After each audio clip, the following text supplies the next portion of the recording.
CM DCM ಸೇರಿದಂತೆ ಇತರ ಸಚಿವರು ಮಲ್ಲಿಕಾರ್ಜುನ್ ಚರಂತಿಮಠ ಮನೆಗೆ ಭೇಟಿ.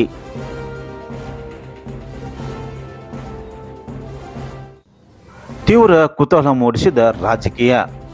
ಬಾಗಲಕೋಟೆಯ ಉಪಚುನಾವಣೆ ಕಾವು. ಮೇಟಿ ಕುಟುಂಬದವರಿಗೆ ಟಿಕೆಟ್ ನೀಡುವುದು ಪ್ರಥಮ ಆದ್ಯತೆ ಎಂದು ಸಿಎಂ ಹೇಳಿಕೆ. ಅಭ್ಯರ್ಥಿ ಆಯ್ಕೆ ವಿಚಾರ ಹೈಕಮಾಂಡ್ ನಿರ್ಧಾರ ಮಾಡುತ್ತಿದೆ ಎಂದು ಸಿಎಂ ಹೇಳಿಕೆ.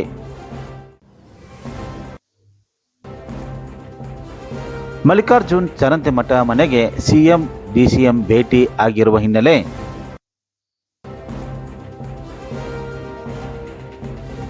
ರಾಜಕೀಯದಲ್ಲಿ ಏನಾದರೂ ಆಗಬಹುದು ಎಂದು ಚರ್ಚೆಗೆ ಗ್ರಾಸ. ಕಾಂಗ್ರೆಸ್ ಪಕ್ಷದ ಟಿಕೆಟ್ ನೀಡುವುದು ಮಲ್ಲಿಕಾರ್ಜುನ್ ಎಂಬುವವರಿಗೆ ಪಕ್ಕಾ. ಆದರೂ ಮಲ್ಲಿಕಾರ್ಜುನ್ ಮೇಟಿ ಆಗುತ್ತಾರೋ ಅಥವಾ ಮಲ್ಲಿಕಾರ್ಜುನ್ ಚರಂತಿಮಠ ಆಗ್ತಾರೋ? ಸಾರ್ವಜನಿಕ ವಲಯದಲ್ಲಿ ಹಾಗೂ ಆಪ್ತರಲ್ಲಿ ಈ ಕುರಿತು ಚರ್ಚೆಗೆ ಗ್ರಾಸವಾದ ವಿಷಯ. ಈ ಹಿಂದಿನ ವಿಧಾನಸಭಾ ಚುನಾವಣೆಯಲ್ಲಿ ಪಕ್ಷೇತರ ಅಭ್ಯರ್ಥಿಯಾಗಿದ್ದ ಮಲ್ಲಿಕಾರ್ಜುನ್ ಚರಂತಿಮಠ ಬಾಗಲಕೋಟೆ ಮತಕ್ಷೇತ್ರ ಶತಾಯ ಗತಾಯ ಗೆಲ್ಲಲೇಬೇಕು ಎಂದು ಸಿಎಂ ಜಿದ್ದು.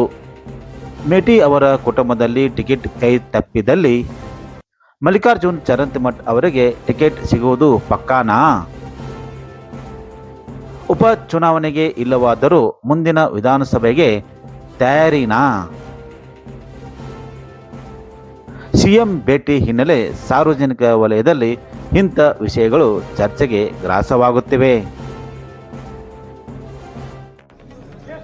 ಮಲ್ಲಿಕಾರ್ಜುನ್ ಚರಂತಿಮಠ ಅವರ ಮನೆಗೆ ಮುಖ್ಯಮಂತ್ರಿ ಸಿದ್ದರಾಮಯ್ಯನವರು ಭೇಟಿ ನೀಡಿದರು.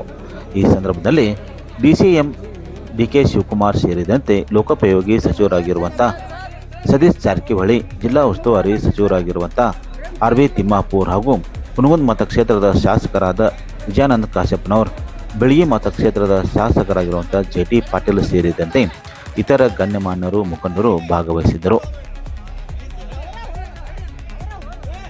ಈ ಸಂದರ್ಭದಲ್ಲಿ ಮಲ್ಲಿಕಾರ್ಜುನ್ ಚರಂತಿಮಠ ಮಾತನಾಡಿ, ಒಳಗಡೆ ಯಾವುದೇ ರಾಜಕೀಯ ಚರ್ಚೆ ಆಗಿಲ್ಲ. ನಾನು ಪಕ್ಷದಲ್ಲಿ ಆಕಾಂಕ್ಷೆಯೂ ಇಲ್ಲ. ಮೆಡಿಕಲ್ ಕಾಲೇಜ್ ಉದ್ಘಾಟನೆ ಬಂದ ಸಂದರ್ಭದಲ್ಲಿ ಸಿದ್ದರಾಮಯ್ಯನವರಿಗೆ ನಮ್ಮ ಮನೆಗೆ ಆಹ್ವಾನ ಮಾಡಿದ್ದೆ. ಹೀಗಾಗಿ ಅವರು ಟೀ ಕುಡಿಯಲು ಬಂದಿದ್ದಾರೆ ಎಂದು ಹೇಳಿ ಯಾವುದೇ ರಾಜಕೀಯ ಚರ್ಚೆ ಆಗಿಲ್ಲ ಎಂದು ಸ್ಪಷ್ಟನೆ ನೀಡಿದ್ದಾರೆ. ಏನಂತ ಹೇಳಿದ್ದಾರೆ ನೋಡಿ.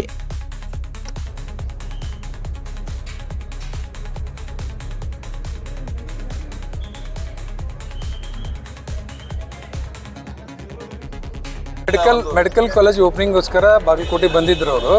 ಅದಕ್ಕೆ ನಮ್ಮ ಮನೆಗೆ ವಿಸಿಟ್ ಮಾಡ್ರಿ ಅಂತ ನಾನು ಅವ್ರಿಗೆ ರಿಕ್ವೆಸ್ಟ್ ಮಾಡ್ಕೊಂಡಿದ್ದೆ. ಅದಕ್ಕೆ ಅದು ಬಂದಾರ ಬಿಟ್ಟು ರಾಜಕೀಯದ ಒಳಗಡೆ ಏನು ಚರ್ಚೆ ಮಾಡಿಲ್ಲ. ಇಲ್ಲ, ನಾನು ಲಾಸ್ಟ್ ಟೈಮ್ ಇಂಡಿಪೆಂಡೆಂಟ್ ಕಾಂಟೆಸ್ಟ್ ಮಾಡಿದಾಗ ಯಾರನ್ನೂ ಸೋಲ್ಸೋಕೆ ಗೆಲ್ಸಕ್ಕೆ ನಿಂತಿಲ್ಲ, ನಾನೇ ಗೆದ್ಯಾಕೆ ನಿಂತಿದ್ದೆ ನಾನು. ಆದರೆ ನನಗೆ ಜನಬಲ ಬೆಂಬಲ ಸಿಗಲಿಲ್ಲ ಅಷ್ಟು.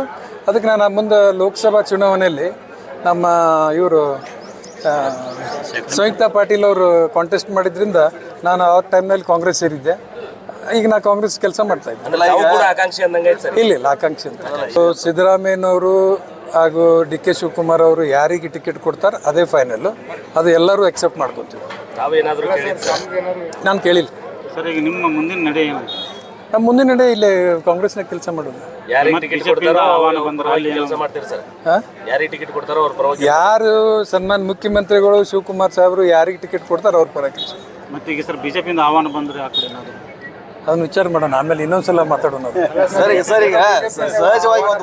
ಸರ್, ಇದೊಂದು ಕರ್ಟಸಿ ವಿಸಿಟ್. ಅದು ಇದು ರಾಜಕೀಯದ ಏನು ಚರ್ಚೆ ಆಗಿಲ್ಲ. ನಾನು ಮೊನ್ನೆ ಬೆಂಗಳೂರು ಹೋದಾಗ ಅವ್ರನ್ನ ಮನೆಗೆ ಬರ್ಬೇಕಂತೇಳಿ ರಿಕ್ವೆಸ್ಟ್ ಮಾಡಿದ್ದೆ. ಅದಕ್ಕೆ ಅವ್ರು ಬರ್ತೀನಿ ಅಂತ ಹೇಳಿದ್ರು. ಆದ್ದರಿಂದ ನಮ್ಮ ಮನೆಗೆ ಬಂದಿದ್ದಕ್ಕೆ ನಮಗೆಲ್ಲ, ನನಗೆ ಮತ್ತು ಇಡೀ ಎಲ್ಲ ನಮ್ಮ ಕಾರ್ಯಕರ್ತರಿಗೆ ಭಾಳ ಸಂತೋಷ ಆಗಿದೆ. ಉಪಚುನಾವಣೆಯ ಒಂದು ತಂತ್ರದ ಮೊದಲ ಭಾಗ ಅಂತ ಬಿಂಬಿತ ಆಗ್ತಾ ಇದೆ. ಏನು ಹಂಗೇನಿಲ್ಲ. ಇಲ್ಲ, ನಾವೇನು ಕೇಳಿಲ್ಲ. ಅದ್ರ ಬಗ್ಗೆ ಏನು ಚರ್ಚೆ ಮಾಡಿ ಮುಂದೆ ಏನಾದರೂ ಕೊಡ್ರಿ ಅಂತ ಏನಿಲ್ಲ. ನಾವೇನು ಸ್ಥಾನಮಾನನೂ ಕೇಳಿಲ್ಲ, ಏನೂ ಕೇಳಿಲ್ಲ.